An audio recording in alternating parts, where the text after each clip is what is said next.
কিরে জিয়ান, তোর খবর কি? এতদিন তুই কই ছিলি? আর বলিস না, কয়দিন আগে আমুক এলাকায় ডাকাত ঢুকতে যাতে না পারে হেলে গিয়ে আমি আমুক এলাকায় রাতে পাহারা দিতেছিলাম। তারপর কয়েকটা পোলাপান আইসা আমার কি মাইর ডানা দিল রে। মাইর খাওয়ার পরে কয়দিন বিছানায় শুয়ে আসিলাম। আসলে ওরা অন্ধকারে আমার চোর ভাইবা পিডানি দিছিল। তোরা আবার ভুল বুঝিস না। আরে না, ভুল বোঝার কি আছে? তোরে দেখতে অনেকটা চোরের মতো, অন্ধকার না হইলেও তুই পিটানি খাইতি। কিরে সোনিও, তুই কিছু বলি নাকি? না মানে কইতেছিলাম যে এমন স্বাধীনতা তো আমরা চাই নাই যেখানে তুই মাইর খাবি। দূর শালা, তোগো মতো পোলাপাইন এখন কোনো কিছু হইলেই খালি একটা কথাই কয়, এমন স্বাধীনতা তো আমরা চাই নাই। তাহলে তোরা কেমন স্বাধীনতা আশা করছস এটা আমার বুঝায় ক। আমি স্বাধীনতার পক্ষে ছিলাম, কিন্তু এখন যেটা হইতেছে সেটার পক্ষে না। তো গো আমার কষ্টের কথা কি কমু? আগে ধুমাইয়া চাঁদাবাজি করতাম, এখন তো আর পারি না। আর আমার আব্বার স্পেশাল ইনকাম সোর্সও বন্ধ হইয়া গেছে। তোর আব্বার স্পেশাল ইনকাম সোর্স বন্ধ হইয়া গেছে মানে? আরে বেটা, আমার আব্বাই প্রচুর ঘুষ খাইতো, আর ওই ঘুষের টাকা দিয়েই তো আমি তোগুলোকে ভাব লইতাম। আর এখন যেহেতু আমার আব্বাই ঘুষ খাইতে পারবো না, তাইলে আমি তোগুলোকে কেমনে ভাব লুমু? এর জন্যই কি আমরা রক্ত দিছি? এর জন্যই কি আমরা যুদ্ধ করছি? ওই হালার পহালা, তুই এত কথা কস কে? যখন আন্দোলন হয়েছিল তখন তো তুই কোনো রকম প্রতিবাদ করস নাই, এমনকি ফেসবুকে প্রোফাইল পিকও লাল করস নাই। তুই তো শালা গর্তের মধ্যে লুকে আসিলি। এখন যেই দেশ স্বাধীন হইছে অমনি গর্ত থেকে বাইর হইয়া পক পক মারাইতাছও না? তোমার ফালতু ফালতু জ্ঞান তোমার পিছন দিয়ে বইরা দিমু। আমগো বিপদের সময় যারা পাশে ছিল না, ওরা যদি এখন আইসা আমগো জ্ঞান দেওয়া শুরু করে তাইলে আমরা অগরে ডাইরেক্ট ভইরা দিমু, কোনো কথা হইব না। আরে বেটা বাদ দে এসব, তুই তো ভালো করেই জানোস সোনিও যার থেকে সুবিধা পাইবো তারই পা চাটবো। ওরে দিয়ে তুই কেমনে আশা করলি আমগো বিপদের সময় আমগো পাশে থাকবো? হ বেটা, তুই একদম ঠিক কথা বলছস। হালা এক নাম্বার সিলিপ্ট। আরে বেটা স্লিপ্ট না, ওইটা হবে শেলফিশ। এইটা বড় কথা না, বড় কথা হইলো আগে বাইক চালানোর সময় জ্যামে থাকলে আমার মাথা পুরো গরম হয়ে যাইতো, এখন আর গরম হয় না, কারণ ট্রাফিক পুলিশের জায়গায় আমার ক্রাশ যে আছে। তুই তো ট্রাফিক পুলিশের জায়গায় তোর ক্রাশ রে দেখছস, আর আমি কি দেখছি জানোস? জামাই রে দেখছি। জামাই রে দেখছস মানে? কার জামাই? আরে বেটা পুরো কথাটা তো শুনবি। জামাই বিয়া করার পর গাড়ি কইরা বাসায় যাইতেছিল, তখন রাস্তায় লাগলো জ্যাম। তারপর জামাই কইলো কিসের বিয়া, আগে ট্রাফিক পুলিশের দায়িত্ব পালন করি, দেশ সামলাই, বিয়া পরে আগে দেশ। জামাইয়ের কথা শুন না গতকালকের কথা মনে পড়ে গেল। আমি কালকে আব্বারে কইছিলাম, আব্বা অপচয় করা কি ভালো নাকি খারাপ? আব্বা কইলো অবশ্যই অপচয় করা খারাপ। তারপর আমি কইলাম, আব্বা দেখো আমার এই খাটে শুইলে এ পাশটায় খালি থাকে, তাহলে তুমিই বলো অপচয় হইতাছে না? আব্বা কইলো এখন অপচয় হইলে কি করার আছে? তখন আমি বললাম, আব্বা তুমি আমার বিয়া দিলেই তো হয়, আর অপচয় হইল না। আর এমনিতে স্বাধীনতার আনন্দে আমি একটা তো বিয়া করতেই পারি, কি বলো? তারপর কি হইল? তারপর আর কি, মায়ের একটাও মাটিতে পড়ে নাই। এখন আমি মেঝেতে ঘুমাই, কারণ আব্বা আমার খাট নিয়ে গেছে। নেওয়ার সময় কইছে তোর এই খাট দেখলেই তোর বিয়া করতে মন চায়, না থাকবে খাট, না করতে মন চাইবে বিয়া। ওই তোরা থাম, অনেক হইছে পক পক, চল এখন কিছু একটা খেলা যাক। নতুন গ্যাজেট আনছি চোর বাজার থেকে, বুঝছস? চোর পুলিশ খেলার জন্য গাঁজাখুরি সেট। আমার এই গাঁজাখুরি সেটে আছে পুলিশদের পোশাক এবং বন্দুক। এই বন্দুক কিন্তু সাধারণ বন্দুক না, এই বন্দুক কিন্তু গাঁজাখুরি বন্দুক।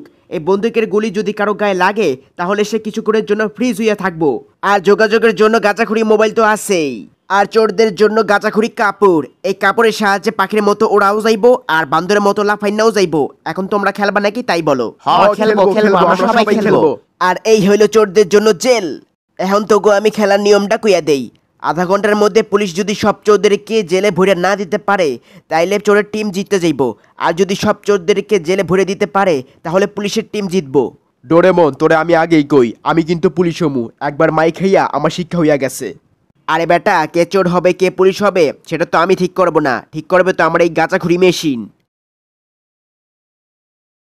তোরে চোর ভালো মানাইছে, তোর স্বভাব একদম চোরের মতো। ওই চোরের দল, তোরা ভালো করে শোন, তোদেরকে কিন্তু এই এলাকার মধ্যেই থাকতে হইব।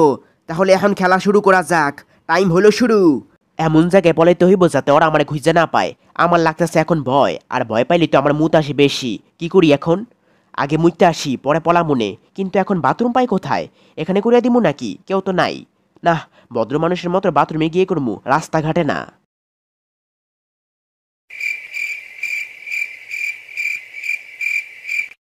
আরে ভাই তোরা আমারে সাইডা দে, আমি তো মোতার লিগা বাথরুম খুঁজতেছিলাম, আর তোরা আমারে ধুইরা ফেলছস। ওই তোরা আমার লগে আয়, বাকি চোরগুলোরে ধরতে হইব। নবিতা তাড়াতাড়ি বাইরে বের হও। তোকে অনেক ধন্যবাদ আমাকে বাঁচানোর জন্য। ধন্যবাদ দিয়া কাম হইব না বন্ধু, তোমারে যেহেতু আমি বাঁচাইছি এর বদলে তুমি আমারে একটা বিড়ি খাওয়াবা। কিরে কুত্তা, চোরগুলা কোথায় আছে এখন তুই কইতে পারলি না? আমার এই কে তোর কুত্তা মনে হয়? আমি তো শুধু ডোরেমনের কুত্তার মতো শোকার গাঁজাখুরি গ্যাজেটটা নাকে লাগাইছি, আর তুই যেভাবে আমার লগে ব্যবহার করতাছস মনে হইতেছে আমি একটা কুত্তা। ওই তুই বেশি কথা বলবি না, তোরে আমি যেই কাম করতে দিছি সেই কাম কর। কেরে শালা, তোর গায়ের থেকে এত গন্ধ কে? তুই কয়দিন ধরে গোসল করস না, হ্যাঁ? না তুই এখন বেশি কথা কইতাছস, তোর কিন্তু এখন আমি গারানি দিমু। মোটামুটি সব চোররাই ধরা পড়ছে, খালি বাকি আছে নবিতা আর ডেগিসুগি। ওই তোরা সব এদিকে আয়, হালারা এই জায়গায়, হালা গড়ে পাইছি। ওই তোরা খাড়ায় আসোস কেন? ওগো দুই রে ধর। নবিতা, এখন আমরা ওরা শুরু করবো, ঠিক আছে? শিজুকা, তোমার যেহেতু গাঁজাখড়ি কাপড় হারায় গেছে, তাহলে তুমি আমার হাত ধরো, এখন আমরা সবাই উড়বো।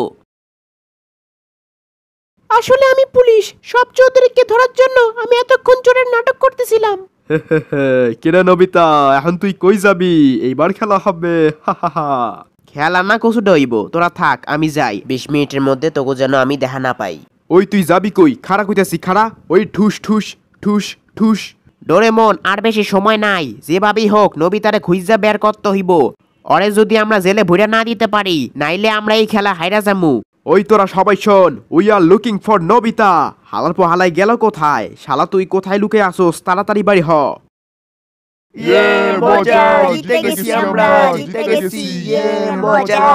দূর শালা, কত কষ্ট কইরা কুত্তার মতো কাম করছি, তারপরও হাইরা গেলাম। খেলা তো এখন শেষ হয়ে গেছে, কিন্তু নবিতা হালাই কোথায়?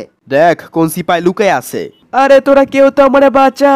গাছে থাকা পিঁপড়া গুলা আমার জামা প্যান্টের ভিতর ঢুকতেছে আর কামড় দিতেছে। পিঁপড়া গুলা জায়গার মতো ঢুকছে, আমারে গাছের থেকে নামা। বন্ধুরা, ভিডিওটি এ পর্যন্তই। ভিডিওটি ভালো লাগলে লাইক, কমেন্ট, শেয়ার, এবং যারা যারা এই চ্যানেলটাকে এখনো সাবস্ক্রাইব করোনি তারা এখনই সাবস্ক্রাইব করে ফেলো। ধন্যবাদ।